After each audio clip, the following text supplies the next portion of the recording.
gitna ng ingay at pagdudumali. At tandaan, may kapayapaan sa katahimikan. Hanggat maaari, bagamat hindi sumusuko, magkaroon ng mabuting pakikitungo sa lahat ng mga tao. Sabihin ang katotohanan ng tahimik at malinaw. At pakinggan ang kapwa-tao kahit na yaong mahina ang isip at mga. Sila'y mayroon din lamang sa salaysay. Iwasan ang mga taong maingay at mapanlaban. Sila ay nakasasira ng kasiglahan ng diwa. Kapag ihahambing mo ang iyong sarili sa iba, ikaw ay magiging palalo at makaramdam ng kagimitan sapagkat walang salab, may mga nilalang na higit na mapalad kaysa sa iyo.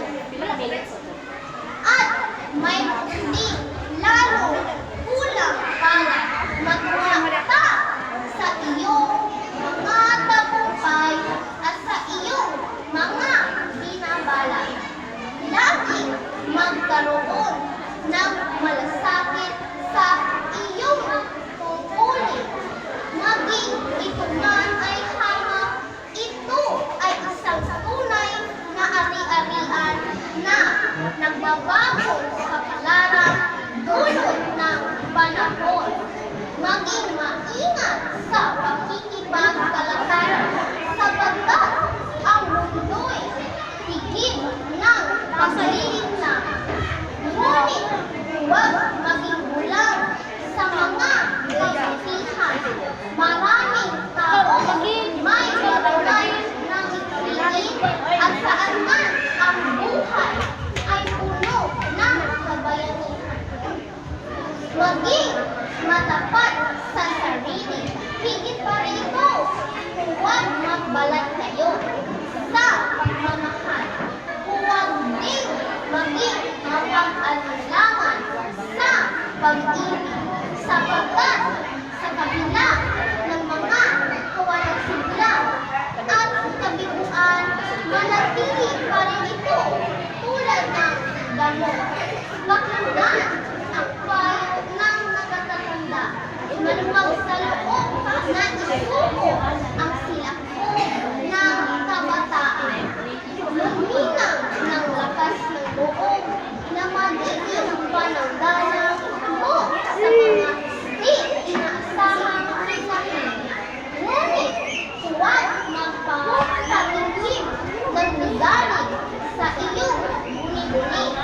Maraming pangamba ang bunga lamang ng kapayunan at pamamanalang sa ibabaw ng sapat na pagtitimpi. Maging mabait. Ikaw ay supling ng sangsinuko, gaya ng mga punong kahoy at mga bituin. May karapatan ka sa daigdig. Maging maninungan o hindi sa iyo, tiyak na ang daigdig ay namumungkad sa iyo. Tulad ng inaasahan, kaya mabuhay ng payapa ayon sa kalooban ng Diyos. Ano man ang pagkikilala mo sa Kanya, ano man ang iyong mga pagsisikap at nitiis na nakalilitong kabuluhan sa buhay.